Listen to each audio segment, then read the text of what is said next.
अस्सलाम वालेकुम, welcome back to my channel Tarab Khan vlogs. I hope मेरी प्यारी प्यारी यूट्यूब फैमिली बिल्कुल ठीक ठाक होगी। अल्लाह का शुक्र है, मैं भी बिल्कुल ठीक हूँ।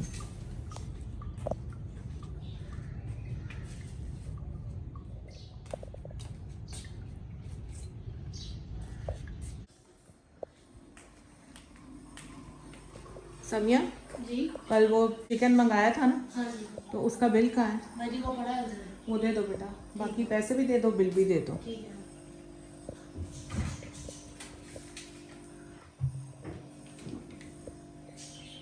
Thank you. मेरी जो सफाई वाली हेल्पर है ना, वो गई हुई है गांव। 4 दिन हो चुके हैं उसको गए हुए, 1 हफ्ते की छुट्टी वो मुझसे लेकर गई है। तो मैं रात ही समिया को कह रही थी कि समिया उसका वेट नहीं करते, हो सकता है उसको 7 से 8 दिन हो जाएं, 9 दिन हो जाएं, तो बेहतर है कि मैं और तुम मिलकर बस अब ईद की तैयारियां शुरू कर देते हैं।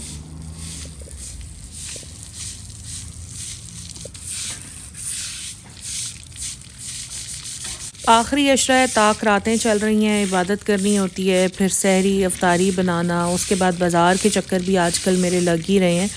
तो मेरा यही था कि बजाय इसके कि मैं अपने काम को पेंडिंग करूं, जो काम बस हो रहा है उसको साथ के साथ कर ही लेना चाहिए। जब भी आप अपनी हेल्पर से सफाई करवा रही हों या आप खुद सफाई कर रही हों, तो ये जो फ्लोर वेस्ट होती है, चाहे हमारे किचन में है, वॉशरूम में है, पोर्च में है, तो इसके ऊपर लाकर कभी भी कचरा इकट्ठा ना किया करें, बल्कि जो भी कचरा इकट्ठा होता है वो साथ के साथ उठाकर डिस्कार्ड कर दिया करें।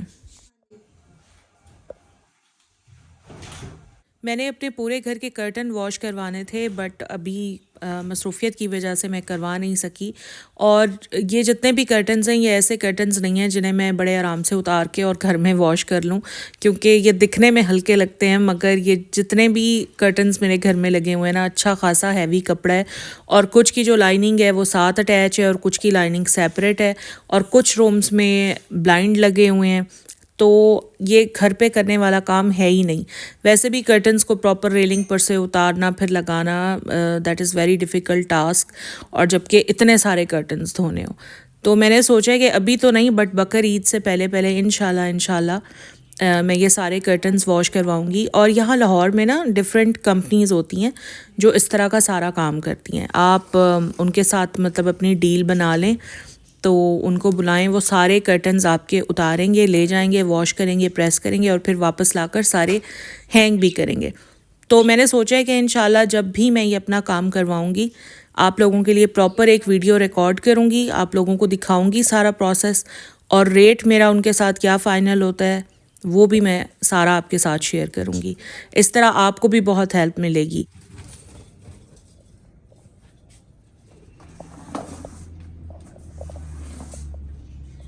अभी मैंने आपको अपने घर का पैटियो दिखाया है ना, अगर आपको याद हो, मैंने बहुत सारे व्लॉग्स में आप लोगों के साथ शेयर किया है कि पैटियो में पहले ब्लैक कलर की बड़ी बड़ी क्यारियाँ रखी हुई थी, याद है ना आप लोगों को। अब वो मेरे हस्बैंड ने क्यारियाँ सारी उठवा दी हैं और यहाँ पर 2 बड़े बड़े चिनियोटी गमले रख दिए हैं पैटियो में। उससे ये हुआ है कि पैटियो की जो स्पेस है ना, वो बहुत ज़्यादा खाली हो गई है, पैटियो काफ़ी अच्छा लगता है। इसी तरह जो मेरा ऊपर वाला टेरेस है, वहाँ पर भी पूरे टेरेस पर इवन पूरे घर में ब्लैक क्यारियाँ थी बड़ी बड़ी, तो वो मेरे हस्बैंड ने ना सारी रिमूव करवा दी हैं, और पूरे घर में बस अब चिनियोटी गमले हैं। जितने भी प्लांट्स उसमें थे, क्यारियों में थे, वो सारे अब वो चिनियोटी गमलों में शिफ्ट कर दिए हैं। मैंने अपनी पीछे वाली गैलरी और साइड गैलरी दोनों अच्छी तरह से वॉश करके और वाइपर लगा दिया था। अभी मैं आई थी बाहर, क्योंकि फ्रंट से धो रही थी समिया। इसी तरह से मिल बांट कर काम कर लें तो काम बहुत जल्दी हो जाता है और काम सिमट भी जाता है।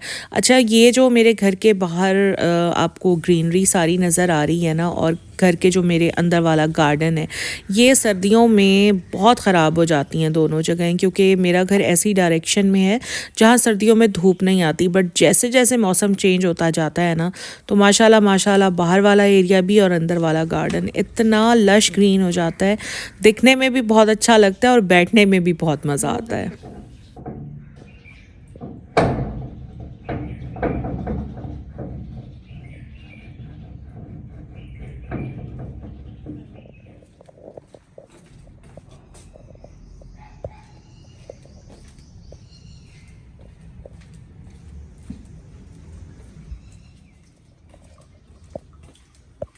मेरे घर में जितनी भी विंडोज़ हैं वो सारी ब्लैक हैं और इनको चाहे हम डेली भी साफ़ कर लेना, इन पर डेली इतनी मिट्टी आ जाती है कि हमें साफ़ करनी ही पड़ती है। अभी तो जैसे मैंने आपको बताया कि 4 दिन से मेरी हेल्पर ही नहीं है, तो विंडोज़ सारी इतनी गंदी हो गई थी। मुझे वैसे भी ईद के लिए साफ़ करनी थी, तो मैंने सोचा कि लगे हाथों आज सारी की सारी साफ़ ही कर देती हूँ। मिट्टी तो मैं सारी साफ़ कर ही दूँगी, बट साथ के साथ शीशे भी मैं सारे साफ़ कर दूँगी। हमें शीशे साफ़ करने पर कोई इतनी मेहनत नहीं करनी पड़ती, क्योंकि हर तीसरे चौथे दिन शीशे साफ़ होते ही हैं।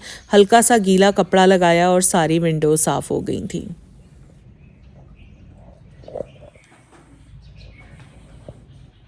मैंने आप लोगों के साथ अपने व्लॉग्स में बहुत बार शेयर किया है कि मेरे हस्बैंड को गार्डनिंग का बहुत ज़्यादा शौक है, बल्कि एक तो शौक होता है ना, उनका तो पैशन है, जुनून की हद तक शौक है उन्हें।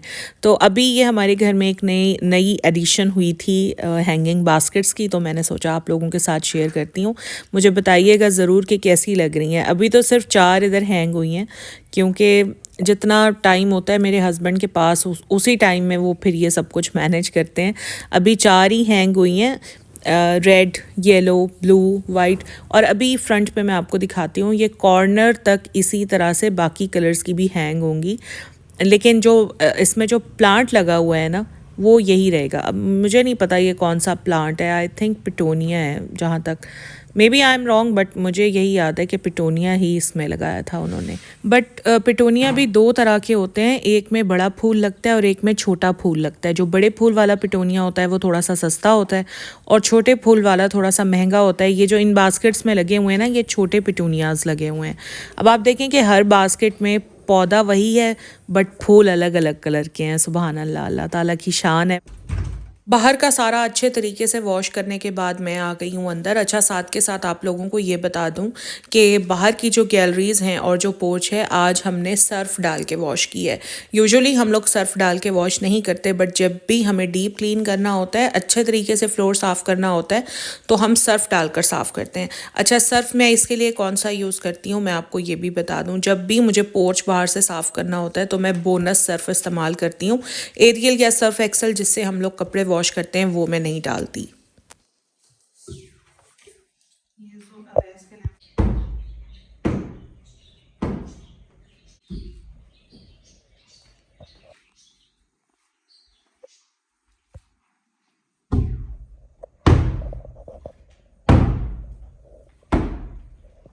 अभी मैं सारे सोफ़ों को हटाऊंगी और पीछे से सारा क्लीन करूंगी।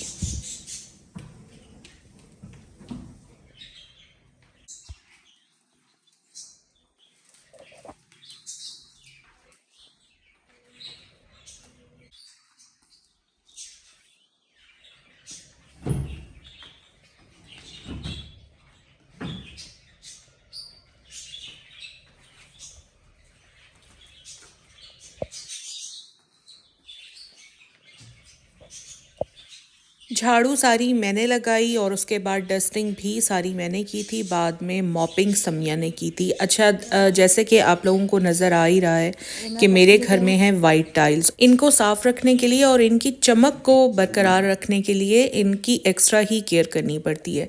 किसी किस्म की कोई ब्लीच, किसी किस्म का कोई केमिकल मैं अपनी वाइट टाइल्स पर यूज़ नहीं करती। एक और चीज़ आपको बता दूं कि अंदर मेरे घर में जितनी भी टाइल्स हैं वो सारी ग्लेज्ड हैं। ग्लेज्ड की अपनी एक चमक होती है। अगर हम इनके ऊपर कोई भी किसी भी तरह का केमिकल यूज़ करेंगे तो आहिस्ता आहिस्ता इन टाइल्स की चमक ख़त्म हो जाती है। और टाइल कोई ऐसी चीज़ तो है नहीं कि अगर चमक ख़त्म हो गई या ख़राब हो गई तो इंसान उतरवा कर दोबारा लगवा ले, क्योंकि ये अच्छा खासा बड़ा और एक्सपेंसिव काम होता है। तो यूजुअली मेरे घर में गर्मी हो या सर्दी ख़ाली पानी का ही पोछा लगता है, बस उसमें हम फ़िनाइल लाजमी डालते हैं। बट हफ्ते में एक दिन, यानी कि हफ्ते वाला दिन मैंने फ़िक्स किया हुआ है, जिस दिन जो पोछे वाला पानी होता है उसमें हम सर्फ़ डालते हैं, और सर्फ़ बोनस ही होता है।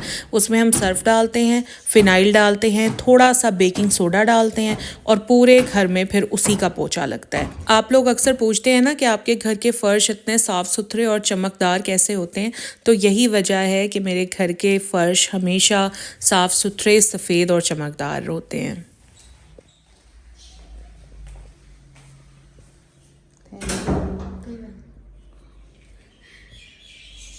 अभी समिया ने मुझे ये रोज़ेज़ ला कर दिए हैं, देसी गुलाब है और माशाल्लाह सुभान अल्लाह क्या खुशबू है देसी गुलाब की।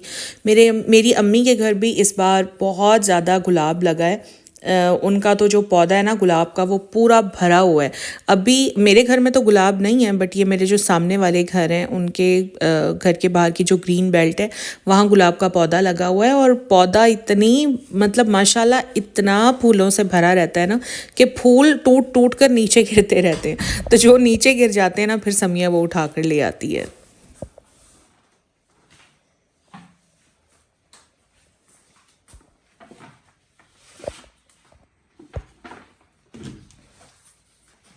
कल मैं फिर गई थी एम्पोरियम मॉल, और कल मैं गई थी जी अफ्तारी के बाद, क्योंकि एम्पोरियम मॉल अब खुला होता है सुबह 4 बजे तक, तो आराम से रात में अब किसी भी वक्त जाकर शॉपिंग कर सकते हैं।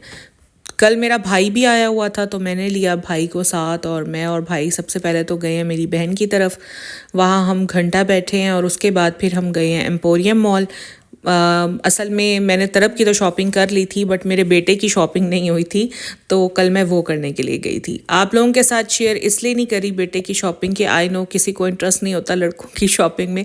सिंपल सी उसकी एक शलवार कमीज़ ली है और उसकी 3-4 टी शर्ट्स ली हैं और पैंट्स ली हैं, बस यही उसकी शॉपिंग है। हाँ, बाकी खाड़ी से मैंने तरफ के लिए एक और सूट लिया है, ये जो आपको सामने नज़र आ रहा है। अच्छा, इस ये ना सेल्फ प्रिंट है पूरा कपड़ा, पूरी शर्ट भी ट्राउज़र भी, बट यहाँ पर आपको नज़र नहीं आ रहा क्योंकि बहुत बारीक बारीक सेल्फ प्रिंट है और उसके ऊपर ये बहुत ही प्यारी सी एम्ब्रॉयडरी हुई हुई है। मुझे बड़ा अच्छा लगा। पहले जो 2 सूट आपके साथ मैंने शेयर किए थे ना व्लॉग में, वो तरफ ने अपनी चॉइस से लिए थे। अब ये मैंने अपनी चॉइस से ली है और मुझे पता है कि तरफ को पसंद नहीं आना क्योंकि उसको मेरी लाई हुई चीज़ें पसंद नहीं आती, बट ये मैं पहनाऊँगी उसको ज़बरदस्ती क्योंकि मुझे बहुत अच्छा लग रहा था।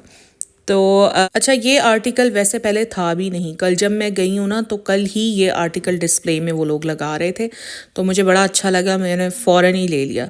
ये शर्ट जो है ये 4500 की है, 4500 की, और इसका जो ट्राउज़र है ये है जी 2500 का। मतलब टोटल सूट ये बन गया 7000 का बन गया। तो दुपट्टा इसके साथ नहीं है, बट दुपट्टा मैं लोकल मार्केट से ले लूँगी। इसके साथ चुन्नट वाला ना, वही बच्चियों के गले में डला हुआ अच्छा लगता है, तो वो मैं ले लूँगी। तो बस ये था मेरा आज का व्लॉग, और जितनी भी ईद की तैयारियां हैं वो एक ही व्लॉग में दिखाना तो पॉसिबल नहीं है, बट कोशिश करूँगी कि जो जो मैं करती जा रही हूँ वो डिफरेंट व्लॉग्स में मैं आप लोगों के साथ शेयर करती रहूँ। अगर आपको आज की एक्टिविटीज़, आज का व्लॉग अच्छा लगा है तो प्लीज़ लाइक ज़रूर कीजिएगा। अगर चैनल पर आप फर्स्ट टाइम आए हैं तो प्लीज़ मेरे चैनल को सब्सक्राइब भी ज़रूर कर लीजिएगा, और इंस्टाग्राम हैंडल है डिस्क्रिप्शन में, वहाँ मुझे फॉलो कर लीजिएगा अगर आप फॉलो करना चाहते हैं।